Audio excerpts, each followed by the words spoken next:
வணக்கங்க. எல்லாரும் அவளோட எதிர்பார்த்துட்டு இருந்த நான் முதல்வன் ரெசிடென்ஷியல் கோச்சிங் அதோட ரிசல்ட் வந்துருச்சு. So SSC banking railways exam எழுதியிருப்பீங்க.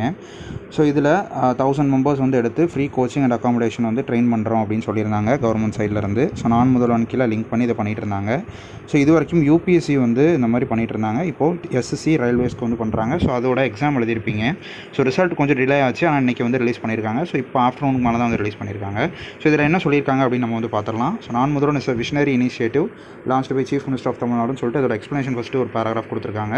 ஸோ அதே மாதிரி எக்ஸாம் எப்போ அப்படின்னா 14/7 கண்டக்ட் பண்ணாங்க. ஸோ 700 கேண்டிடேட்ஸ் பேங்கிங்க்கும் 300 கேண்டிடேட்ஸ் எஸ்எஸ்சி ரயில்வேஸ் அப்படின்னு நினைக்கிறேன். ஸோ இது ரெண்டையுமே கொடுத்துருவோம் அப்படிங்கிற மாதிரி சொல்லியிருந்தாங்க. ஸோ இதில் free coaching, food, accommodation, study materials எல்லாமே ப்ரொவைட் பண்ணுவோம் அப்படின்னு சொல்லியிருந்தாங்க. ஸோ இதில் டேரெக்டாக date and venue of certificate verification for selected candidates will be communicated via SMS, email through their registered mobile number and email ID. So இது ஆக்சுவலாக இந்த certificate verification எப்போ அப்படிங்கிறதெல்லாம் இதுக்கு முன்னாடி ரிலீஸ் பண்ணுவாங்க ஆக்சுவலாக பிடிஎஃப்பில். ஆனால் இந்த வாட்டி என்ன பண்ணிட்டாங்க அப்படின்னா டேரெக்டாக ரெஜிஸ்டர்ட் மொபைல் நம்பர் இருந்துச்சுன்னா உங்களுக்கு எஸ்எம்எஸ்ஸாக வந்துடும். இல்லை மெயில் ஐடி இருந்துச்சு அப்படின்னா உங்களுக்கு டேரெக்டாக மெயிலையும் கொடுத்துருவாங்க அப்படின்னு சொல்லியிருக்காங்க. ஸோ அதே மாதிரி இந்த ரோல் நம்பர்ஸ் கீழே கொடுத்துருக்காங்க. ஒரு 63 பக்கம் கொண்டது. இது பேங்கிங்கோடது. ஸோ இதில் கீழே இருக்கக்கூடிய இந்த பிடிஎஃப்பில் இருக்கக்கூடிய ரோல் நம்பர்ஸ் எல்லாருமே ப்ரொவின்ஷியலாக அட்மிட் ஆகிருக்கீங்க. ஸோ ப்ரொவின்ஷியலி செலக்டட்னு சொல்லுவாங்க சர்டிஃபிகேட் வெரிஃபிகேஷனுக்காக. So based on the marks, நீங்கள் எடுத்த மார்க்ஸ் வச்சு தான் இது பண்ணியிருக்காங்க. அதே மாதிரி ரிசர்வேஷன் பாலிசியும் கொண்டு பண்ணியிருக்கிறாங்க. ஸோ அதோட உங்களோட ரோல் நம்பர்ஸ் இருக்கா அப்படிங்கிற செக் பண்ணணுங்க. ஸோ அதுக்கு முன்னாடி மெயினாக நோட்டுன்னு சொல்லி கொடுத்துருக்காங்க. என்ன அப்படின்னு பார்த்துக்கலாம். This is only a provincial list தான். ஸோ இது ஒரு ப்ரொவின்ஷியல் லிஸ்ட்டு தான். whereas the final selection of the candidates is based upon the complete verification. அதாவது சர்டிஃபிகேட்டை நீங்கள் கிளைம் பண்ணியிருக்கிறதெல்லாம் கரெக்டாக அப்படிங்கிறத பார்த்ததுக்கு அப்புறம் தான் கம்ப்ளீட் செலெக்ஷன் நடக்கும். ஸோ இது ஒரு லிஸ்ட்டு, அவ்வளோதான். அதே மாதிரி Naan Mudhalvan shall not be responsible if the communication does not reach. அதாவது நாங்கள் ரெஸ்பான்சிபிள் இல்லை. உங்களுக்கு அனுப்பக்கூடிய இப்போ நீங்கள் ஏதாச்சும் நம்பர் கொடுத்துருப்பீங்க, அந்த நம்பர் யூஸ் பண்ணாமல் இருந்தீங்க அப்படின்னா உங்களுக்கு அந்த நம்பருக்கு போகும். சப்போஸ் ஏதாவது மெயில் ஐடி யூஸ் பண்ணாதது கொடுத்தீங்க அப்படின்னா மெயிலுக்கு போகும். அதை நீங்கள் பார்க்காம விட்டீங்க அப்படின்னா நான் முதல்வன் ரெஸ்பான்சிபிள் எடுத்துக்க மாட்டாங்க அப்படிங்கிறத தெளிவாகவே சொல்லிட்டாங்க. ஸோ டெக்னிக்கல் இஷ்யூஸ் எது இருந்தாலுமே நாங்கள் எடுத்துக்க மாட்டோம் அப்படிங்கிற மாதிரி சொல்லிட்டாங்க. ஸோ அதே மாதிரி the admission of candidates of the certificate verification is provincial subject to verification and acceptance of claims as made on their online application. அதாவது ஒரு ஏஜ், ஒரு எஜுகேஷன் குவாலிஃபிகேஷன், நம்ம கம்யூனிட்டி, ஸோ எக்ஸ்பீரியன்ஸு, இது எல்லாமே டிஃப்ரெண்ட்லி ஏபிலிட்டி கேட்டகரி நிறைய பேர் apply பண்ணியிருப்பீங்க. So இது எல்லாமே என்ன அப்படின்னா உங்களோட ஒரு அது உண்மையாக இருக்கணும் அப்படின்னு சொல்கிறாங்க. ஆக்சுவலாக நீங்கள் கிளைம் பண்ணது இங்கே இருக்கணும் சர்டிஃபிகேட் வெரிஃபிகேஷன் அப்போ அப்படிங்கிறத சொல்லியிருக்காங்க.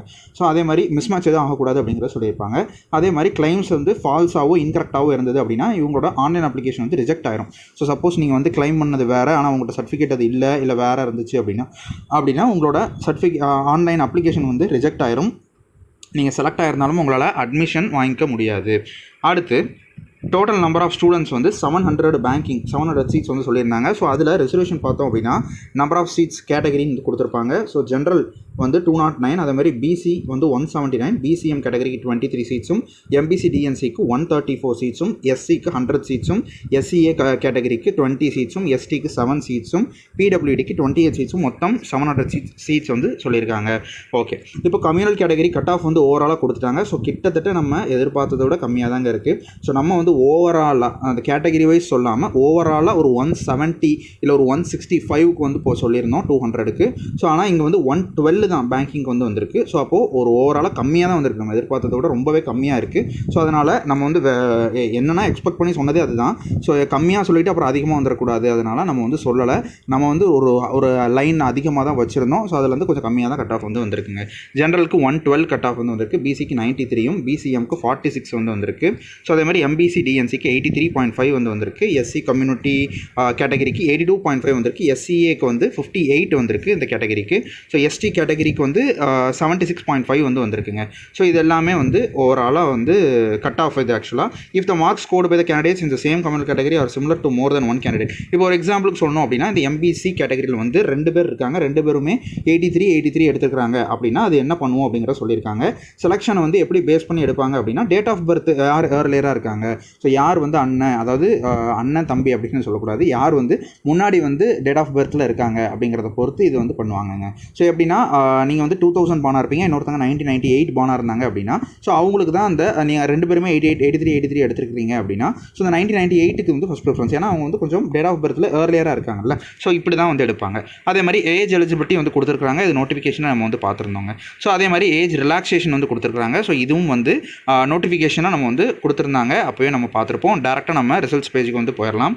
ஸோ பார்த்தீங்க அப்படின்னா அப்ளிகேஷன் ஐடி ரிசல்ட்ஸ் பேஜ் வந்து எப்போவுமே இந்த மாதிரி ஓவராலாக விட்டுட்டாங்க. ஸோ இதுக்கு முன்னாடி வெப்சைட்டில் பார்க்குற மாதிரி இருக்கும், இப்போ பிடிஎஃபாகவே விட்டாங்க.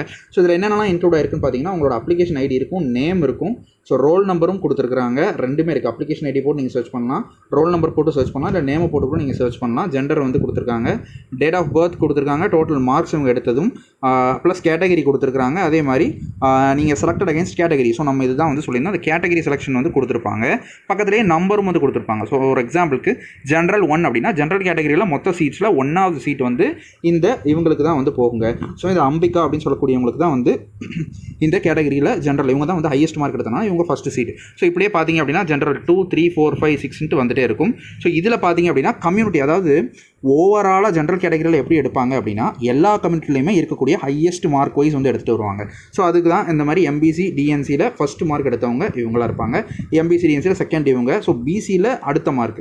ஸோ இப்படி ஓவராலாக எல்லா கம்யூனிட்டிலையும் டாப் மார்க்கர்ஸ், டாப் ஸ்கோரர்ஸ் வந்து எடுத்துகிட்டு வந்து ஜென்ரலில் வந்து ஃபில் பண்ணுவாங்க. ஸோ ஜென்ரல் கேட்டகரியில் ஏன்னா இவங்களோட மார்க்ஸ் வந்து அவ்வளோ அதிகமாக இருக்கிறனால ஜென்ரல் கேட்டகரியில் வந்து ஃபில் பண்ணுவாங்க. ஸோ ஓவராலாக ஜென்ரல் சீட்ஸ் வந்து முடிகிற வரைக்கும் இது வந்து போய்கிட்டே இருக்கும். ஸோ ஜென்ரலோட டோட்டல் சீட்ஸ் வந்து எப்போ முடியுதோ அது வரைக்கும் இந்த மாதிரி ஓவரால் எல்லா கம்யூனிட்டிலையும் இருந்து இவங்க வந்து ஃபில்டர் பண்ணுவாங்க. ஸோ ஃபில்டர் பண்ணி இருக்கிறதுலே ஹையஸ்ட் எடுத்தவங்கள வரிசையாக கட் ஆஃப் படி வந்து அடுக்கிட்டு வருவாங்க. ஸோ ஜென்ரல் சீட்ஸ் வந்து அதிகம், இங்கே கிட்டத்தட்ட 100 தாண்டி வந்து போகுது ஜென்ரல் சீட்டை பார்த்தீங்க அப்படின்னா அதிகம். ஸோ அதனால் ஃபஸ்ட்டு இந்த ஜென்ரலில் ஃபில் பண்ணுவாங்க எல்லா கம்யூனிட்டிலையும் ஹையஸ்ட் மார்க் எடுத்தவங்கள. ஸோ 209 சீட்ஸ் வந்து ஃபில் பண்ணிடுவாங்க. பண்ணிவிட்டு அதுக்கப்புறம் வந்து உங்களுக்கு பிசி கேட்டகரியோடது வரிசையாக வந்து கொடுத்துருக்காங்க. ஸோ பிசி கேட்டகரியில் பிசி 1 சொல்லிட்டு ஸ்டார்ட் ஆகுது.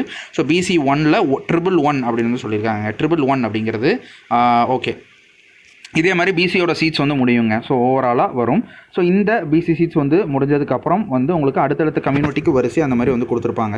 ஸோ ஒவ்வொரு கம்யூனிட்டிக்கும் ஒரு எக்ஸாம்பிளுக்கு இந்த எம்பிசி 46, 47, 48லாம் இது உங்களோட ரேங்க்னு வச்சுக்கலாம், இல்லை சீட்டோட நம்பர்னு வச்சுக்கலாங்க. நீங்கள் வந்து எப்படி பார்த்தாலுமே இது வந்து இருக்கும்.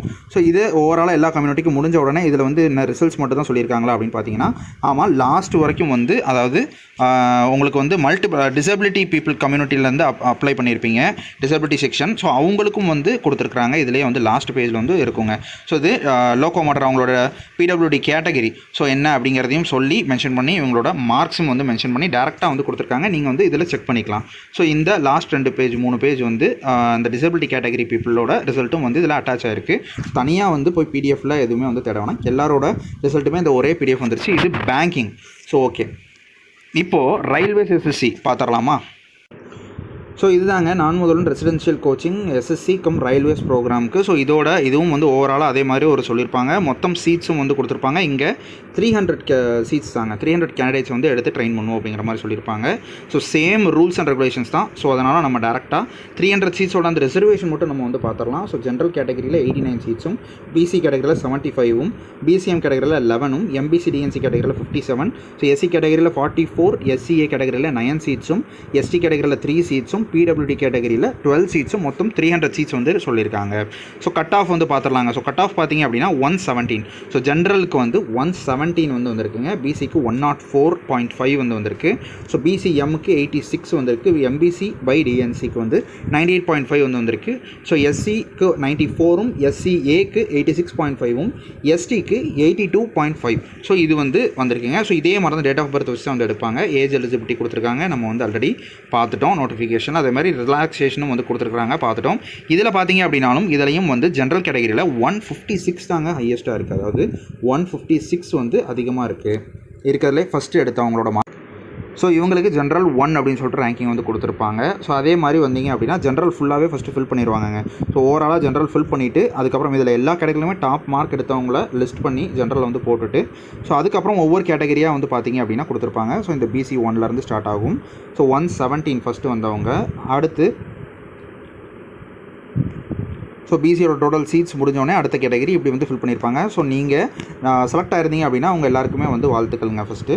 ஸோ செலக்ட் ஆகலை அப்படின்னாலும் பரவாயில்ல, நீங்கள் வந்து வெயிட் பண்ணலாம் தாராளமாக. கொஞ்சம் நியர்பையில் மிஸ் ஆயிடுச்சு ப்ரோ அப்படின்னு சொல்லிட்டு இருப்பீங்க. ஸோ அவங்களாம் வந்து வெயிட்டிங் லிஸ்ட்டில் வரதுக்கு வாய்ப்புகள் இருக்குங்க. ஏன்னா சர்டிஃபிகேட் வெரிஃபிகேஷன் ஸோ இந்த மொபைல் மூலமாக ரீச் பண்ணது வந்து நிறைய பேருக்கு போகாமல் இருக்கும். ஸோ அப்படி போகாமல் இருந்தவங்க இல்லை வாண்டடாகவே வந்து சில சூழ்நிலைகள்னால கோச்சிங் அட்டன் பண்ண முடியாமல் இருக்கக்கூடிய சிச்சுவேஷன் வர்றவங்கலாம் வந்து போக மாட்டாங்க. ஸோ அப்படி இருக்கும்போது நீங்கள் நியர்பையில் இருக்கிறீங்க அப்படின்னா அந்த சீட்ஸ்லாம் வேக்கண்ட் ஆகும் ஃபஸ்ட்டு சர்டிஃபிகேட் வெரிஃபிகேஷன் முடிஞ்ச உடனே. ஸோ அதுக்கப்புறம் வந்து அந்த சீட்ஸை வெயிட்டிங் லிஸ்ட்டுன்னு சொல்லி வந்து ஒரு PDF வந்து ரிலீஸ் பண்ணுவாங்க. ஸோ அதுவும் நான் வந்து மறக்காமல் நான் அப்டேட் பண்ணுறேன். ஸோ அந்த லிஸ்ட்லையும் நீங்கள் வரதுக்கான வாய்ப்புகள் இருக்குது. ஸோ நீங்கள் வந்து வெயிட் பண்ணலாம். இல்லை ப்ரோ ரொம்ப வந்து மார்க் வந்து எனக்கு கம்மியாக இருக்குது, எனக்கு இந்த வாட்டி கிடைக்காது அப்படின்னா மறக்காமல் நீங்கள் வந்து அடுத்து அப்ளை பண்ணியிருப்பீங்கல்ல, SSC எக்ஸாம்ஸ்க்கு அப்ளை பண்ணியிருப்பீங்க, ஸோ ரயில்வேஸ்க்கு பண்ணியிருப்பீங்க, இதுக்கெலாம் நீங்கள் தாராளமாக படிக்க ஆரம்பிச்சிடலாம். ஸோ நம்மளோட ஏம் வந்து நான் முதல்வன் இந்த ஸ்கீமை கிளியர் பண்ணணும் அப்படிங்கிறது இல்லைங்க, நம்ம வந்து மெயின் எக்ஸாமை கிளியர் பண்ணணும். ஸோ அதுதான். ஸோ அதுக்கான ஒர்க்கை நீங்கள் வந்து தாராளமாக போடலாம். ஒன்றுமே இங்கே வந்து பிரச்சனை இல்லை. இதில் கிளியர் ஆகலைன்னா அதுலேயும் கிளியர் ஆக மாட்டோம் அப்படின்னு அர்த்தம் இல்லைங்க.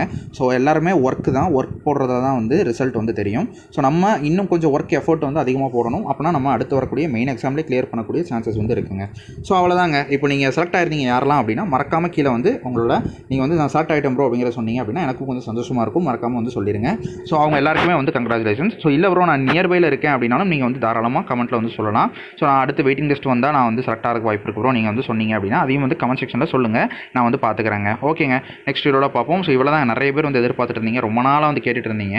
ஸோ சில டிலே எப்படி தாங்க ஆகும், அந்த டிலேனால் வந்து இன்றைக்கி ரிலீஸ் பண்ணியிருக்காங்க. அட்லீஸ்ட் ஸோ இந்த மந்த் எண்டுக்குள்ளே அடுத்த மந்த் இழுக்காமல் ஸோ இன்றைக்கி கூட 31 வந்து விட்டுட்டாங்க. ஸோ ஓகேங்க, பார்க்கலாம்.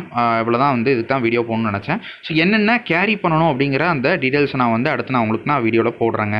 ஸோ அந்த மெடிக்கல் சர்டிஃபிகேட்லாம் வந்து இருக்குங்க, சில விஷயங்கள்லாம் வந்து எடுத்துகிட்டு போகணும். ஸோ அதெல்லாம் நான் உங்களுக்கு நான் வந்து போடுறேங்க. நெக்ஸ்ட் வீடியோவில் பார்ப்போம். அது வரைக்கும் சேஃபாக இருங்க, படிங்க, பார்க்கலாங்க.